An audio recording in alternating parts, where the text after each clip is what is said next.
Hello and welcome to episode 3 of Morning Brew with our spoonful of joy here. I'm a spoon. Again.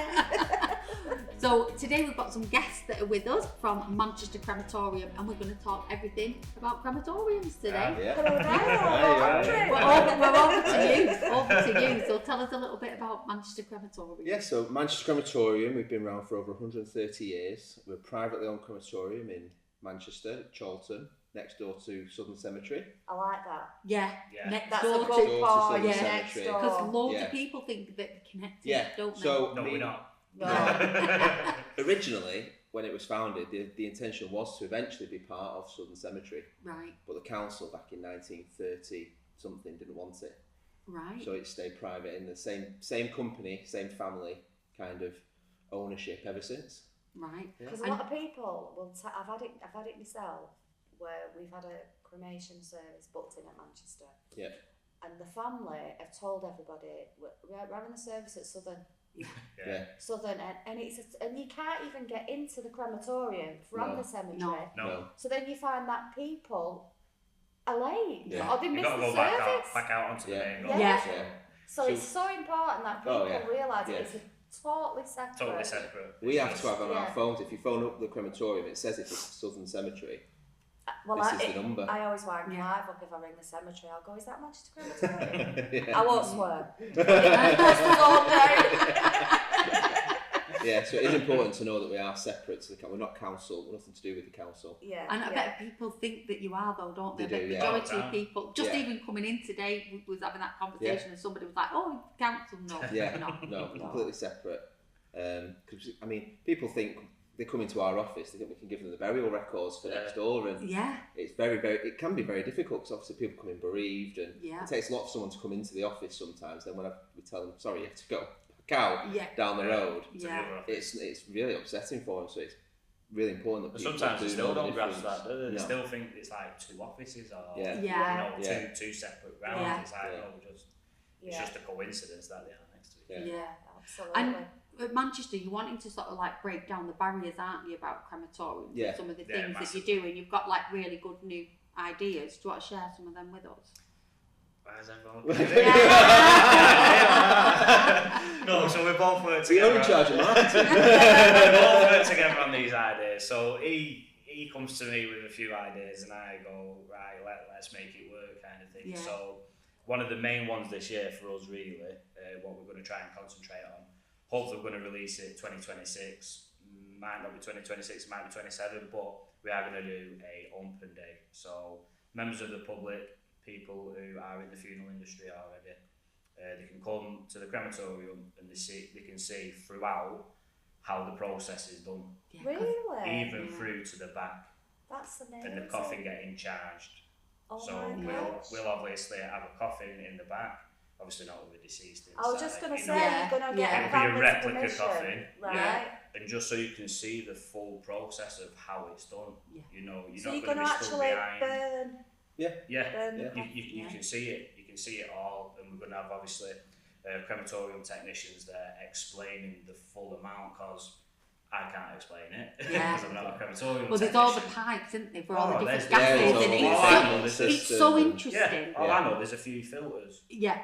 Yeah. I know Well, when I that's was where training, I their went down to professionalism Stoke. Comes in, you know, I'm good Yeah. at my job, he's good at his job, but when we all work together, it's, you know, Yeah. we can put on a really good informative day, Yeah. you know, and try and get these stories where people go, oh, and getting someone else's ashes back, or That is Yeah. honestly, you know, Niall, that, that it's I think massive because I've been on the side where Yeah. I'm new to the creme, you know, I've been on that side where Well, you worked with us, didn't you, yeah, Niall, for a long I've time. heard families saying back in the limousine when I'm driving the hearse, oh, is it his ashes, is it her ashes? And a lot of Yeah. people And- think we take the deceased out of the Yeah. coffin. Yeah. Yeah. Yeah, So you're here to verify that We exactly. don't do that. It's there's no. laws in doesn't- No. place. No. Yeah. There's There's strict- laws in Yeah. place. Oh yeah, Yeah. there's strict We laws. can't, Yeah. But yet again, if you, why would you read into that? You wouldn't, would you? No. As general public, you wouldn't read in. Yeah. You wouldn't read into it. But there is laws in place, and you Yeah. know, there's procedures and. And the person has a ticket, don't they, from start to Yes. finish, Yeah. and that's follows them through right until the end, until the family get the remains back. Yeah. You know, it's there with them along the way, along the process, isn't it? Yeah. So, I think the open day is really like a really good thing, because when I went to Stoke when I was training as a celebrant, I wanted to know everything. So I went to the crematorium and they took me behind, and I watched the whole process from the person when the funeral director got in contact with the family, and then went out to the family, and that person, I went on the full journey with, and it's so interesting. Like say with the pipes, and you're like, the mercury, like is that? And I was like, is that for your teeth? They were like, yeah. And like your joints, like with if you've got a knee replacement, like things you just there's all sorts. It's endless. It is endless. It's when you start digging into it a bit more, digging into it a bit deeper. You're like, oh, I didn't know that happened. Oh, I didn't know that happened. But like you was doing yourself into you kind of know the full process. Yeah, I think it's important too, because families do have those questions as a celebrant when they go around and they'll go, oh, you know, I've heard that like, you don't get the right ashes back, or they put two people in at a time, so it's mixed up, and that's it's not just breaking the case, down is it? Because it's a taboo subject, isn't it? We still don't talk about it all these years later, and exactly. It's so difficult, because when the only time I ever think about it is when we need to unfortunately deal with it. And then it's not something you really want to do, is it? You don't think, oh, a relative's died, well, I'll go look around the back of the creme to see how everything's going to go. It's just not something that you do. And then afterwards, you don't think of going back and seeing anything like that. So it's trying to break down the stereotypes and answer all the questions and get it out there for people. Can you talk us through the process from when the funeral's ended? So what happens when them curtains have closed? You talk us through what happens with that coffin. Then? So when the curtains are closed, the coffin's on the catafalque, then the coffin will go through to the back into the crematory, and then the name's checked again. So we'll have checked the name when the funeral arrives.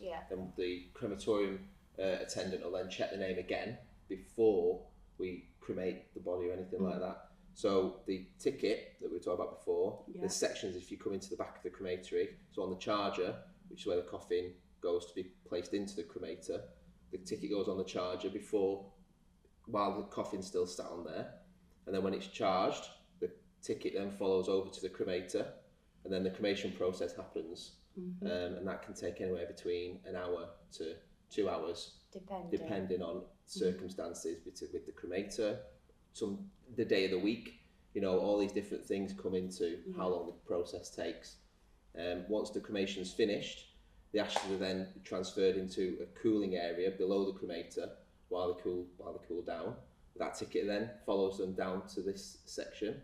Once the ashes are cooled down enough, they then get transported to it's called a cremulator, which is where you see, it helps to create what you see as ashes, what we know as ashes when we think about someone's been cremated, because they come out of the cremator and it is the person's bones.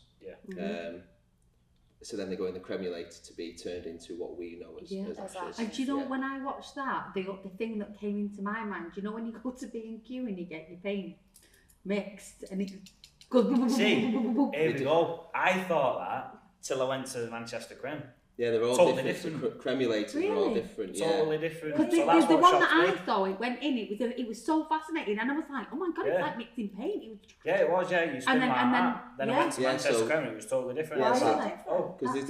Because there's different makers of crematorium equipment. There's different companies out there, and they all do things slightly differently. Right. So one of the first cremulators I saw used like ball bearings almost, and to make the ashes, whereas the cremulator we've got uses like a chain system. Right. So the ashes go into the cremulator, and then there's a series of chains that break up the ashes. So it's exactly. I thought that. Oh my god, that's so. But like, because with the open day, these are things that you exactly. Yes, because everything is different. You know, everywhere is different, and you know, different crematoriums deal with different, obviously, manufacturers and suppliers of funeral stuff. So it's just a bit eye-opening, really. Like, and like the more you know, the more you can relate to your family as well. You know, you're not going. But if I didn't know anything, I'd go to him straight to him. But you know, you're there to learn as well. So the more you know, the better. It's just trying to encourage people to not be scared of these places. There's nothing. You go into the back of a crematorium, there's nothing scary to see. There isn't. You know, everything, the training that the lads get for the cremating is, you know, there's so much respect there, there's so much care taken, it's really important to them. That was what took me by surprise when I first went in, like still using the name. Come on, Ted, you know, we're going down, we're doing, and the same as like with yourself, you know, when you're dealing with the human nature as well, isn't it? At the end of the day, of course it is, because you know yourself. I mean, now we did your stepfather, did you? Didn't we, last year, and absolutely, you know how important it is and how important it was for your mum. I went into the back to obviously cremate him. You did, because that was probably my, obviously because I was in the game, that's just how I could cope with things better. You know, you felt like you was with him to a normal person that might sound stupid, you know, like why has he done that, you know, but that's what is he going to think different, but that's it was just something that I could do at the time, being in my position, and just to kind of like say yes, that happened, and you know, I did a good deed for him.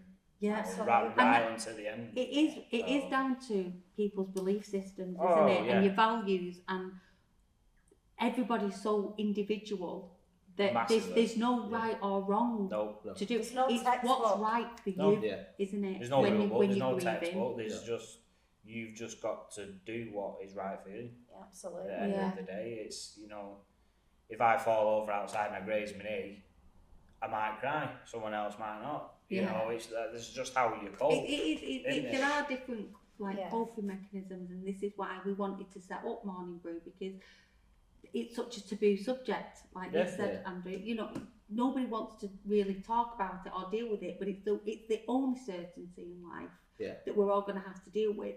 And do you find that like with the planning of a funeral, it's so much easier for the family that are left behind, and also people don't realise, do they, that a lot of people think you've got to go to the crematorium in the district of where you live. You don't have to. Again, that's another thing, isn't it? It's all personal. Like I say, it's personal preference. Each crematorium is different. We're different to most of the others around here, because we've got there's a couple of us that we, in our new chapel, you can pick the colour of your lighting. I know, that's you lovely. were in there last week. You can have purple lighting, red lighting, that kind of thing. But you're privately run as well. We are privately run, so we can kind of do what we think is the right thing, and adapt a little bit easier than the council run ones. We can adapt quicker as well. We've not got to go through procedures as such. No, like we've still got to go through procedures, but You know, I was dead honoured because I was the first celebrant to actually deliver the service in the new church. I was like, it was like, it was us as well. Was it with Angela? Yeah. Was Angela your funeral director? Yeah. So that was I felt privileged. You know, I did feel because that'll probably go down in history. You know, in many years to come. But it's nice that you've got the two chapels, though, isn't it, at Manchester? That people, you know, when they, some people arrive, they go, oh, I know you're at the wrong one. You need to go over. You know, so you've got two chapels. Yeah, that was my big thing when I started, wanting to have the option for both. Because we've got the old chapel, which is the listed building, the Grade 2 listed building. It's been there since 1890. Has it? Is it that? So the company started in 1890. The first cremation was in 1892. Wow. So that building's been there since then. So it was in the 60s they built the new chapel. When I started, obviously, the new chapel didn't look very new. So we decided that we wanted to give it a bit of a zhuzh. So people have that option. Then you can have a really nice modern chapel, or you can have the grand old chapel. Two very different chapels. How many does the old chapel? So the old chapel, we can fit about we could probably get about 100 in there now, and the new chapel is smaller, so there's about 60 or so in there. But you've got the doors as well, so there is an overspill. There is in the new chapel there's more of an overspill. There's an overspill, there's a screen where you can see the funeral as well, and obviously you can hear what's going on, because sometimes you do stand at the back and you're like, I can't hear. But at Manchester you can, can. But even the grounds are beautiful. Yeah, we do take a lot of pride in. We've won the green flag for the last 2 years as well. Have and you?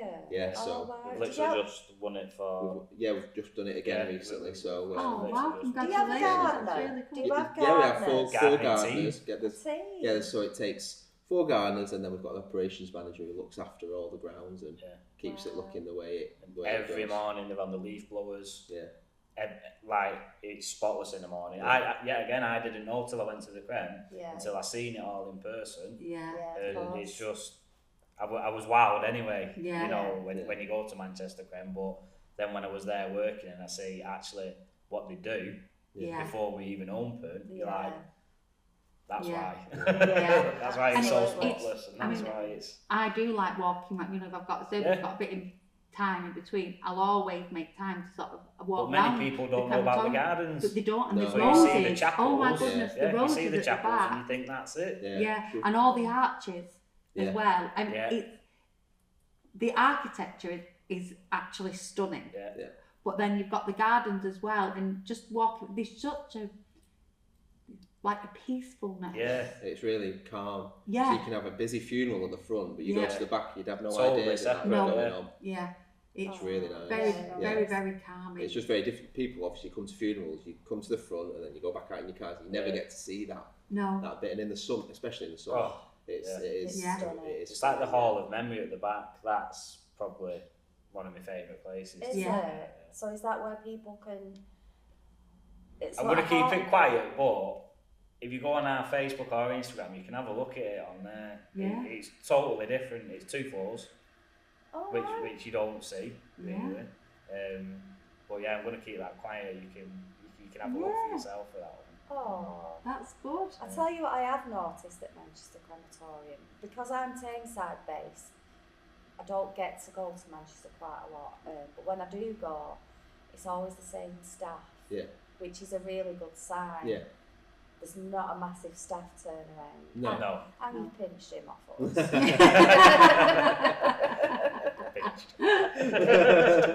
Niall used to work with us at AF White's in Ashton, which for many years. 8 years. But you got the opportunity to move up, didn't you? And go and work with Andy at the crematorium, a totally different side. Totally different side, totally different job role. I do a lot of media there now, don't I? That's the other thing, isn't it? Like getting social media and like podcasts like this. And, like there's so many people like to bring. It needs sort of bringing into. Again, it was his idea, but you know, he needed me to let's implement the funeral it. industry, I've always described it as like a slow turning oil tanker. So it goes the right way, but it just takes a long time to catch up. That's a really good description. And the industry's, we all know the industry's changing so rapidly, especially since COVID. So and the younger generation are coming through, and we're all online, aren't we? And all on Facebook, TikTok, and all these things. And to have crematoriums and funeral directors on these sites and social media, it's just necessary nowadays, I think. I think so. And now we're able to have this opportunity to talk about it. But we were saying that before, weren't we? And all that, the younger people now, like we were talking to Jonathan, are asking for it to be videoed, for it to be streamed. It's the older generation that are stuck in the ways with the old traditional funeral. I mean, I don't know about you guys, but I see hardly any funerals nowadays in black. Everyone's colour. Absolutely. Wear what you feel comfortable in. You rarely see a full, you have to wear black. No one says it anymore, colours, silly hats. He used to love his hats. We did that one, didn't we? Because I had your funeral hat on. People turned up with like the Scottish one, all like that's Viking hat. To that person. It was. And, you're there at the end of the day to celebrate the person's life. And that's what you're finding, aren't you? It's slowly coming through that this really is a celebration of life.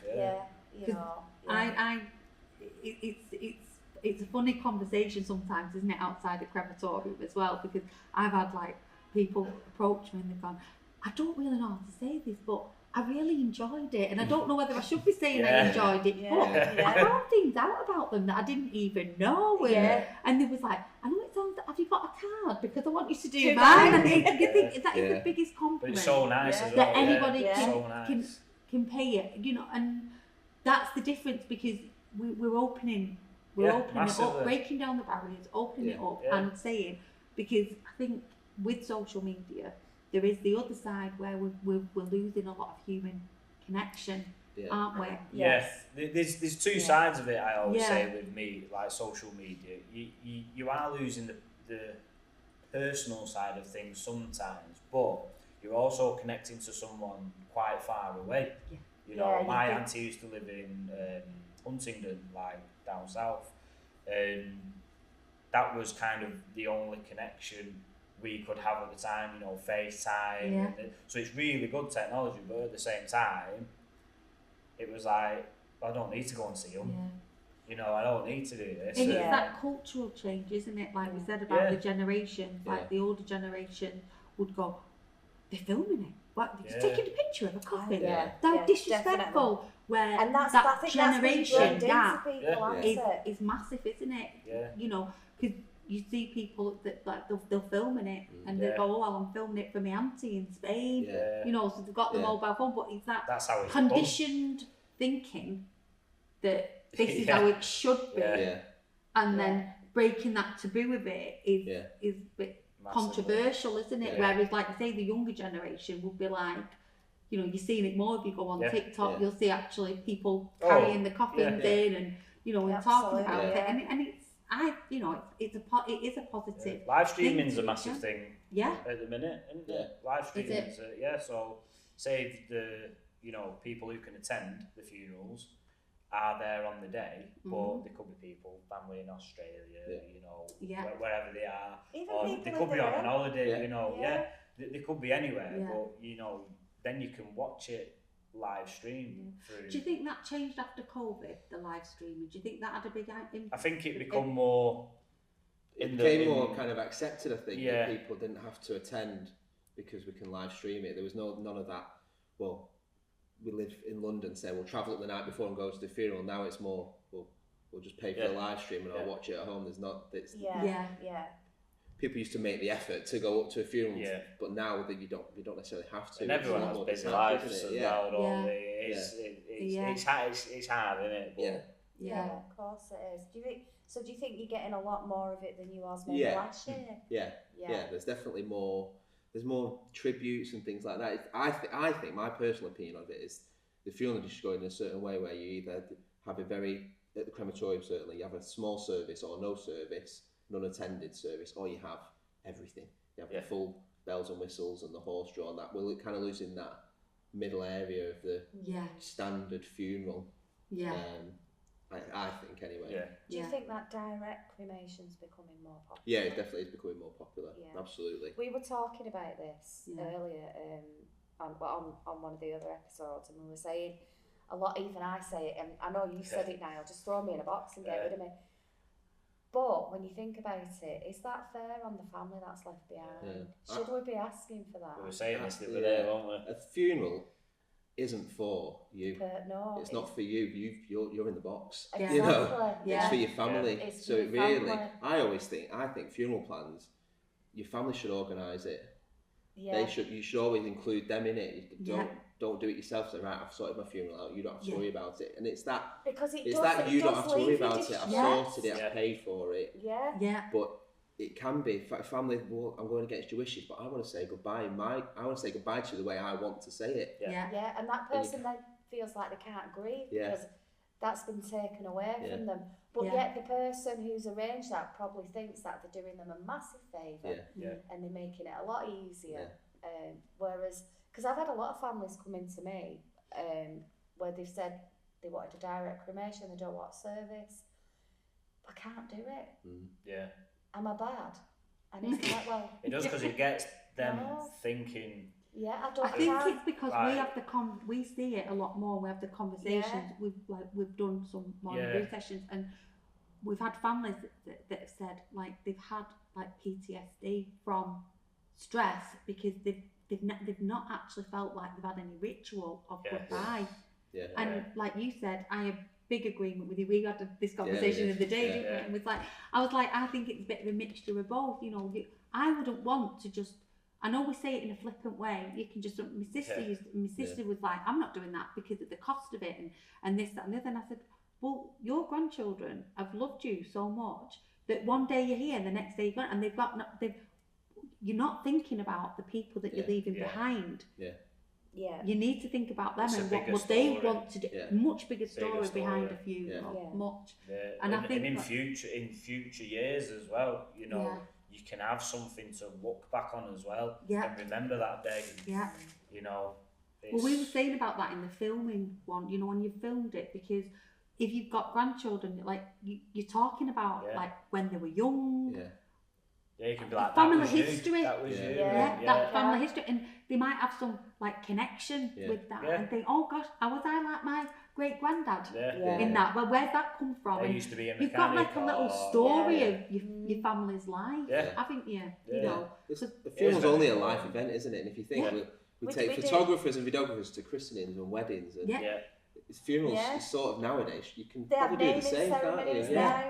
And all sorts. We did a few, didn't we? Like photos on a funeral, and people have asked you to it was a bit like, why is he taking pictures on a funeral? Why is he videoing it? But then the family afterwards were like, thank you. I would have never have got them shots. You know, the emotion, what you catch on the day. And as kind of like a videographer and photographer, you blank all that out. You're not bothered with that, people watching you and people going, why is he doing that? But you're there for the family, and that's what's important. It's nice to go through the photos, or you know, share it with friends, share it with family. Might even go up in the pub. Yeah. So when you know, it might do. You don't know. It might go up in the pub. It might go up in a shop. Yeah. You know, in love with men, it's there's little special things what you can do, but that's personal preference again. Of course it is. You know. I mean, I know like your job role at Manchester Crematorium is marketing, and I've seen you do a lot of posts and things like that. Yeah. Would you ever offer that to families when they arrive? Would they like a professional photo taken before the coffin goes into the crowd? So I've thought about it, but I think there's a lot more to sit down. Yeah, and the way you approach it. Yeah, because it's like, I know it sounds stupid saying the marketing side of things. I'm not marketing funerals. No, you're not. It's more how we can progress and future-proof funerals for other people. You know, virtual memorial books we've thought about, haven't we? QR code scanning, you know, so you can see a picture of your loved one. On a memorial, it's endless. It's endless, but there's only so much time we can put into it, and you don't want to go stupid with it, do you? No. Like if you start doing that, it starts getting tacky, and you start tripping yourself up, not giving the people what they actually want. So I'm there to kind of future-proof it for the not kind of like the members of the public kind of thing, you know, so you can see what you're getting, you know, oh, I didn't know you did that. That's what I'm there for. We do that. We can do this for you. But, you know. And I think that's like with the services, a lot of people they're so used to attending a religious service. Yes. So you've got this religious service, and then a lot of people don't still know what a celebrant is. And then they're going with this direct. And then, so you've got, and as a whole, we're losing that disconnect to going to church every Sunday, that community where the church was a huge part of the community. Massive, so that the older generation still kind of think in that line, you know, like of mind. That's what like Manchester Crem are trying to do, aren't we? We're trying to change. Yeah, because there's the nowhere for kind of thing. Because we're losing community. Yeah. That's why I said Academy HQ. We're losing community, and when we lose community, we've got that disconnect, and then there's the disconnect towards like the religion, if you like. So then it's I'll just have a direct. So it's there, and it's that middle ground where you're going. Well, we're trying to build that community to go. This is so important that you can have a service. Yeah. It's about the person. You know, the amount of people that come out and go, I actually enjoyed it. You know, and even when it can be really sensitive subjects, how the person's left the world. You know. So it's like I was on the grounds on a little bit off subject, but it is on subject as well. Like we was on the grounds we were last week, weren't we? We was on the grounds, and I seen a bagpiper. Oh yeah. I was wandering about, and I'm thinking, which funeral's he at? You know. So I went and chatted to him, didn't I? We were talking to him, and must have been about 5 minutes. The funeral cortege arrived, then the bagpiper started playing, and I thought, you know, let's put this on social media, you know, because at the end of the day, that's what I'm there to do. I'm not there to be, you know, oh, look at the casket or the coffin going in. You know, it was literally, I was concentrated on the piper with the hearse in the background. And I put it on TikTok, and it actually went straight to the family member, didn't it? Yeah. Like that, straight to the family member, and they reposted it, and I actually got a message saying thank you. Yeah. Oh, nice. Yeah. And it's because you've captured a moment. Yeah, they wouldn't you've have captured a moment that they wouldn't have. They wouldn't have captured it. Yeah. And And how precious it was. Is that? I said to you, I said it was so nice for it to go straight to the family. I know there's algorithms and stuff in the background, but it went straight to the family, and everyone was commenting on it, and I thought, that's nice. That's nice to do. You know. So. And I think we talked about it in different episodes. Like when you're at a funeral, you kind of go home and you think, I don't remember anything. Oh it's a massive. You know, I don't remember what happened, and there's all these like thoughtful moments, like when you've got bagpipes and all of these different things that you can do to tribute. There's different stages in the day what'll just capture emotions. You know, absolutely. Something. It could be something so tiny. You know. Just placing a rose down or a flower that could get you. It's just there's tiny things, isn't there? What can get you. And I'm finding a lot of that now. You know, I generally say because at Manchester you've got a little bit more time than we have. But sometimes we've just got 30 minutes to get people. Because what do we hear a lot of? It's a conveyor belt feel. We don't want that. Oh, and honestly, but even for us, me personally, I feel so disrespectful having to push the family round. I'm not going to name any crematoriums, but you go in one door, you're coming out another, and you're really having to get the family to move round because the other funeral's coming in. It's the worst thing. Because you like. It's almost like, right, last orders at the back and you'll leave now, please. You know, it's that kind of feeling. And the same for as a celebrant when, you know, you've sort of pushed a word count just a little bit, so you think, I'm going to read a bit faster because it's really important that this family here get to hear this. Get to hear everything that they wanted to hear. And you're looking at the clock because you don't want to be disrespectful to the next people who are coming in. And what blows my mind is, the busier the funeral, you don't even get like extra time. So then you've got to navigate hundreds of people, sit there now. That's took 7 minutes off. You've took 7 minutes going out, and generally when there's lots of people there, there's a lot more life to talk about. There is, of course. So and people don't realise that you can have a service beforehand and then go to the crematorium, or if you wanted the marriage of a service, and then they could do a direct. Because they could have the service like what we do at St. James, and then that it doesn't necessarily go to that. You know, then that helps with the cost, because a lot of people think, oh, we had this conversation the other day. How much? Like, what's the difference in like cost from direct to having a service? Huge. It's huge, depending on where you go. Obviously, some full service at some crematoriums is like £1,000. And then other crematoriums, it can be 900 quid. It's always it's around £1,000 for a full service nowadays. Whereas directs, you can get them anywhere between 300 and £600. It's depending on where you are in the country. The price range is so huge. And giving the family the option. But it goes a bit back to what you said before about families being willing to kind of come away from the local crematorium. We all know what crematoriums do and where you can go for a different service. We're going to say better than, but a different service. So it's trying to convince the families that, listen, you can have whatever you want at this crematorium. You don't have to go to your local crematorium. You can. I mean, back when our crematorium opened, there was only 2 of us in the country, so you had to either come go all the way down to Woking, or you come to Manchester. Yeah. Absolutely, yeah. I That's called the it thing. walking. Walking.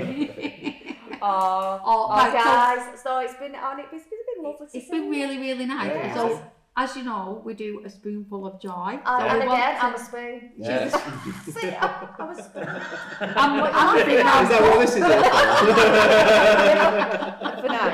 Yeah. So we're asking everyone, what is your spoonful of joy for the day, or from the anything? What is a spoonful of joy for you? For today. I bet he knows what my spoonful of joy What is. is it now? Coffee. Coffee. Oh, it Good is. coffee. I think we're both the same now, aren't we? You convinced me. Has he convinced you? Yes, I've already had crikey. three. Good coffee Yeah. is good. Good coffee is a good Yeah, way to it start. just, Yeah. So is that Yeah, your it's me spoonful of little joy thing, today? that, Yeah. Yeah. Enjoy every coffee. day, Have to a be nice fair. coffee. Yeah. You know, my little girl, that's it. Oh. I Little think what girl, we're my trying wife, to do coffee. with, Absolutely. what we're trying to do with the spoonful of joy is allow people the permission if they're grieving, Yeah. and changing that mindset. Just that one little thing to go, what is my joy in today? Yeah. Don't feel guilty Yeah. for smiling Yeah. when you Yeah, when definitely. you feel like you should be sad. Yeah. No, it's not Yeah. the way it works, is it? No. So yours is coffee. You can't pinch his. What's yours? Mine's putting my kids to bed. Oh. Mine is I am going to leave here today and go and take my doggy Basil out for a lovely walk. A lovely walk. And mine is I'm actually going to go and see my grandchildren today. Oh, there you go.